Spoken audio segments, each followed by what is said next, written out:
Halo, perkenalkan nama saya Mutia Waliyah dengan nomor induk mahasiswa 2006556 kelas 1C dari Universitas Pendidikan Indonesia, Fakultas Pendidikan Bahasa dan Sastra, Prodi Pendidikan Bahasa Sunda. Sebelum saya menjelaskan apa itu hubungan antara pendidikan Pancasila dan pendidikan Bahasa Sunda, terlebih dahulu saya akan menjelaskan apa itu Pancasila. Pancasila adalah landasan dari segala keputusan bangsa dan menjadi ideologi tetap bangsa serta mencerminkan kepribadian bangsa. Pancasila merupakan ideologi bagi negara Indonesia. Dalam hal ini, Pancasila dipergunakan sebagai dasar mengatur pemerintahan negara. Selanjutnya, yaitu pengertian pendidikan Pancasila. Di dalam Undang-Undang Nomor 20 Tahun 2003 tentang Sistem Pendidikan Nasional tercantum pengertian pendidikan sebagai berikut. Pendidikan adalah usaha sadar dan terencana untuk mewujudkan suasana belajar dan proses pembelajaran agar peserta didik secara aktif mengembangkan potensi dirinya sehingga memiliki kekuatan spiritual keagamaan, pengendalian diri, kepribadian, kecerdasan, akhlak mulia, serta keterampilan yang dilakukan oleh dirinya, masyarakat, bangsa, dan negara. Depdiknas 2003. Dalam ungkapan sederhana, pengertian pendidikan Pancasila adalah pendidikan tentang Pancasila. Pendidikan tentang Pancasila merupakan salah satu cara untuk menanamkan pribadi yang bermoral dan berwawasan luas dalam kehidupan berbangsa dan bernegara. Oleh karena itu, pendidikan tentang Pancasila perlu diberikan di setiap jenjang pendidikan, mulai dari tingkat dasar, menengah, hingga perguruan tinggi. Maman Rahman menyatakan bahwa pendidikan tentang Pancasila memegang peranan penting dalam membentuk kepribadian mahasiswa di perguruan tinggi.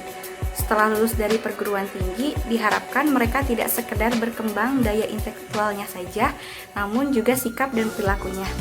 Sikap dan perilakunya itu diharapkan menjadi dasar keilmuan yang dimilikinya agar bermanfaat pada diri, keluarga, dan masyarakat. Selanjutnya, pengertian pendidikan Bahasa Sunda, yaitu program studi yang ada di Universitas Pendidikan Indonesia yang secara umum jurusan pendidikan bahasa daerah di Fakultas Pendidikan Bahasa dan Sastra memiliki tujuan menghasilkan tenaga kependidikan profesional di bidang pengajaran bahasa dan sastra Sunda yang berkepribadian mengakar pada budaya Sunda sebagai jati dirinya, yaitu cager, bager, bener, pinter, singer, yang bermuara pada manusia yang beriman, bertakwa, berakhlak mulia, berilmu, dan memiliki integritas dan cinta terhadap bangsa negara kesatuan Republik Indonesia.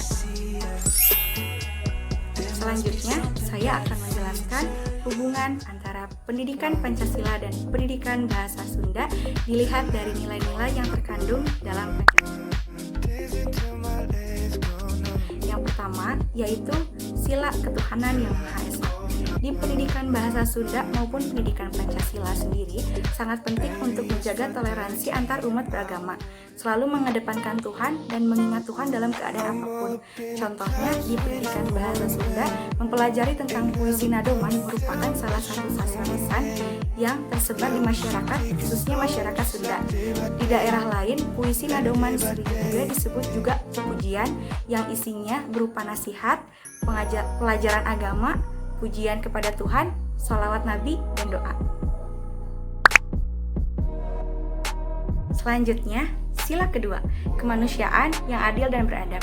Nilai yang terkandung dalam sila kedua ini adalah kita sebagai manusia harus menanamkan sikap adil dan berkemanusiaan tanpa membeda-bedakannya. Di pendidikan Bahasa Sunda sendiri, kita belajar bagaimana etika berbicara dan etika dalam bertindak. Selain itu juga, kita belajar bagaimana cara berkomunikasi dengan teman sebaya, orang yang muda, dan juga dengan orang yang lebih tua. Kearifan lokal Sunda dikenal dengan budaya yang sangat menjunjung tinggi nilai sopan santun. Karakter masyarakat Sunda adalah ramah tamah atau someah, murah senyum, lemah lembut, penyayang, patuh, dan menghormati orang tua atau sesepuh. Yang ketiga, Persatuan Indonesia. Di pendidikan Pancasila sangat ditekankan bahwa sila ketiga ini harus dilakukan oleh peserta didik agar terciptanya kerukunan walaupun banyak perbedaan. Di pendidikan bahasa Sunda sendiri, hubungan antara manusia dengan sesama manusia dalam masyarakat Sunda pada dasarnya harus dilandasi oleh sikap silih asih, silih asah, dan silih asuh.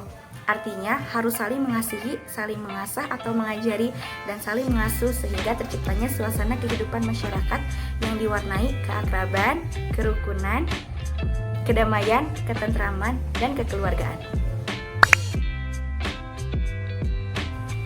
Selanjutnya, yang keempat, kerakyatan yang dipimpin oleh hikmat kebijaksanaan dalam permusyawaratan perwakilan dalam pendidikan Pancasila maupun pendidikan bahasa Sunda diajarkan untuk bijaksana, selalu mengedepankan musyawarah untuk mencapai mufakat, kebebasan untuk berpendapat, mempunyai hak untuk berbicara, dan menghargai pendapat orang lain.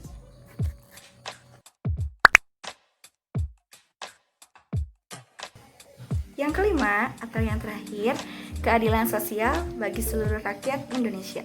Mengandung makna sebagai dasar sekaligus tujuan, yaitu tercapainya masyarakat Indonesia yang adil dan makmur secara lahiriah ataupun batiniah. Nilai-nilai dasar itu sifatnya abstrak dan normatif. Isinya belum dapat dioperasionalkan. Agar dapat bersifat operasional dan eksplisit, perlu dijabarkan ke dalam nilai instrumental. Contoh nilai instrumental tersebut Undang-Undang 1945. Dalam pendidikan bahasa Sunda dan pendidikan Pancasila diajarkan bahwa kita tidak boleh membeda-bedakan berdasarkan kelas sosialnya antar sesama, karena sejatinya masyarakat Sunda dikenal sebagai orang yang sopan dan ramah, juga adil kepada siapapun. Halo, segitu aja materi yang bisa saya sampaikan. Mohon maaf bila ada kesalahan dan kurang lebihnya mohon dimaafkan ya. Sekian dari saya. Wassalamualaikum warahmatullahi wabarakatuh. Dah.